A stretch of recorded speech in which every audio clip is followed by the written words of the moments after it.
Long టర్మ్‌లో ఈ fatty liver వలన లివర్ డ్యామేజ్ అయ్యే అవకాశం స్ట్రాంగ్‌గా ఉంది. అది అది క్లియర్ అర్థం చేసుకోవాలి.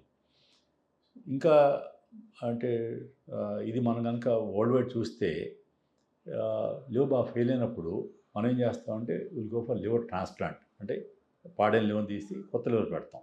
ఇది చనిపోయిన ఆడదో ఆర్ ఫ్యామిలీ మెంబర్స్‌దో పెడితే ఏమవుతుందంటే ఆ కొత్త లివర్ వలన మళ్ళీ మనకి లైఫ్ ఎక్స్టెండ్ అవుతుంది.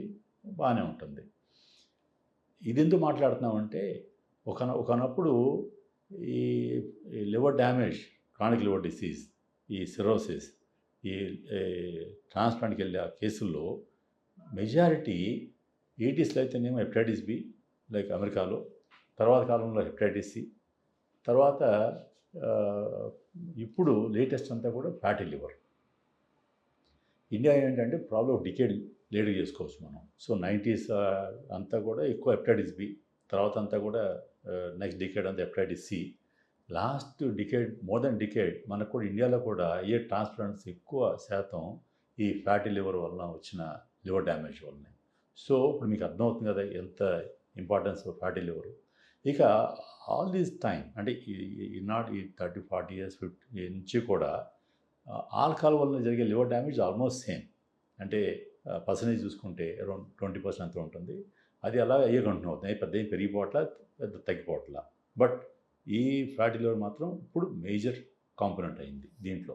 ఇక అంతసేపు వెయిట్ చేయకుండా మన ప్రయత్నం అంతా ఏంటంటే లివర్ని త్వరగా కాపాడుకుంటే ఆటోమేటిక్గా మన లివర్ రికవర్ అయ్యి మనకి లైఫ్ బాగుంటుంది. ఇది కాన్సెప్ట్.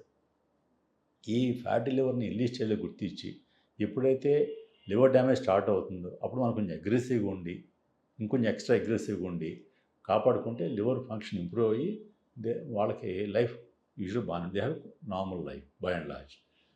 సో ఇక ఈ ఫ్యాటీ లివర్ని మనం ఎలా ప్రివెంట్ చేయాలి, ఆర్ వస్తే కనుక దానికి ఏ రకం జాగ్రత్తలు తీసుకోవాలి. మనకేంటంటే రాకుండా కాపాడుకోవటం అంటే నార్మల్ అందరూ చెప్పేదే రెగ్యులర్ ఎక్సర్సైజ్ చేయటం, మితంగా తినటం, అవాయిడ్ ఈ ఫ్యాటీ ఫుడ్స్, అండ్ ముఖ్యంగా ఏంటంటే జంక్ ఫుడ్స్. ఇవి ఇంపార్టెంట్. ఇక వచ్చిన తర్వాత ఏంటంటే ఏ స్టేజ్ అయినా సరే అది ఎర్లీ స్టేజ్ అయినా లేట్ స్టేజ్ అయినా సరే ఇంపార్టెంట్ థింగ్ ఏంటంటే డైట్, లైఫ్ స్టైల్ మోడిఫికేషన్. ఈ రెండు చాలా ఇంపార్టెంట్.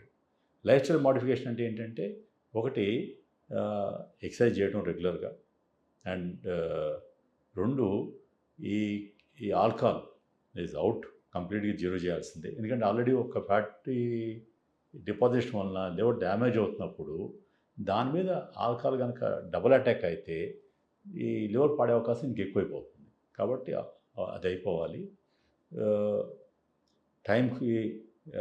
టైం కంటే సుమారుగా ఒక ఒక షెడ్యూల్ డెవలప్ చేసుకొని ఆ ప్రకారం ఫుడ్ తీసుకోవటం, తర్వాత స్లీప్, అడిక్వేట్ స్లీప్, ఇవి కూడా వెరీ ఇంపార్టెంట్.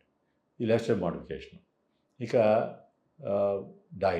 డైట్లో ఏం చేస్తామంటే వీలంతవరకు ఎక్కువ avoid all kinds of processed food, అన్ని రకాల ప్రాసెస్డ్ ఫుడ్స్ అవాయిడ్ చేయడం బెటరు.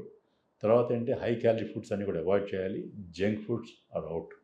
ఏమవుతుందంటే ఈ జంక్ ఫుడ్స్ అంటే ఏంటంటే మోస్ట్ ఆఫ్ ద ఫుడ్స్ అన్నీ కూడా ఎక్కువ అంటే అది ఈ క్విక్గా తయారయ్యి ఆయిల్తో వేయించే అన్నీ కూడా జంక్ ఫుడ్ కింద లెక్క. అది మెక్డానల్డ్స్, తర్వాత ఈ కేఎఫ్సీవే కాదు, ఈవెన్ ఇండియన్ ఫుడ్స్లో కూడా. సో రోడ్ సైడ్ తింటూ ఉంటాము. సో అది గారెలు అవ్వచ్చు ఆర్ ఇటువంటివన్నీ కూడా, ఈవెన్ మైసూర్ బోండా కానీ ఇటువంటివన్నీ కూడా కొంచెం ఆ కేటగిరీ వస్తాయి. ఇవి ఉండే ప్రోటీన్ తక్కువ, దాంట్లో ఆయిల్ ఎక్కువైపోయి ఆ ఎంప్టీ క్యాలరీస్ మనకి బాడీలోకి వెళ్ళి అన్నెసరీగా డైరెక్ట్గా ఏమవుతుందంటే ఇవన్నీ కూడా ఈ మన బాడీలో ఇది ప్రాసెస్ చేసేది లివరు. సో ఇవంతా కూడా లివర్కి వెళ్ళిపోవటం, లివర్లో ఆటోమేటిక్గా ఫ్యాట్ చేరుకోవటం. బికాజ్ ఈ లివర్ ఏం చేస్తుంది, ఎక్సెస్ క్యాలరీస్ని అది తయారు చేసుకుంటుంది ఈ ప్యాకెట్స్ కింద. సో దాంతో లివర్లో ఫ్యాట్ ఎక్కువ డిపాజిట్ అవుతుంది, మిగతా బాడీ కూడా డిపాజిట్ అవుతుంది, ఇంక్లూడింగ్ లివర్.